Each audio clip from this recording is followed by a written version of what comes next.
વિકી કૌશલ એક પછી એક જબરદસ્ત ફિલ્મો માટે સખત મહેનત કરી રહ્યો છે. છાવા અને લવ એન્ડ વોર પછી હવે તેની બીજી મોટી ફિલ્મની જાહેરાત કરવામાં આવી છે, જેનું નામ છે મહાવતાર.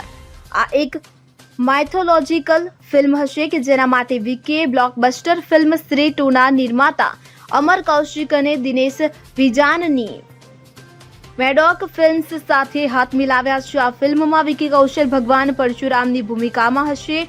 ત્યારે મહાવતારનો વિકી કૌશલનો ફર્સ્ટ લુક પણ સામે આવ્યો છે, જેણે દરેકને ચોંકાવી દીધા છે. મહાવતારનું મોશન પોસ્ટર અને સ્ટીલ પોસ્ટર મેકર્સે આજે જારી કર્યું છે કે જેમાં અભિનેતા ચિરંજીવી લાંબી દાઢી અને હાથમાં કુહાડી સાથે પરશુરામના અવતારમાં જોવા મળી રહ્યો છે. પોસ્ટરમાં તેની પાછળ આગના અંગારા છે અને અભિનેતા પરશુરામના જ્વલંત અવતારમાં જોવા મળે છે. અભિનેતા પર આ લુક અદ્ભુત લાગે છે અને વિકીનો ઇન્ટેન્સ લુક બધાને ચોંકાવી દેશે. Bureau report CN24 news. હવે જુઓ દેશ દુનિયાની તમામ ખબરો તમારી આંગળીના ટેરવે. ઉઠાવો મોબાઈલ અને Google Play Store પરથી ડાઉનલોડ કરો અમારી CN24 ન્યૂઝ મોબાઈલ એપ.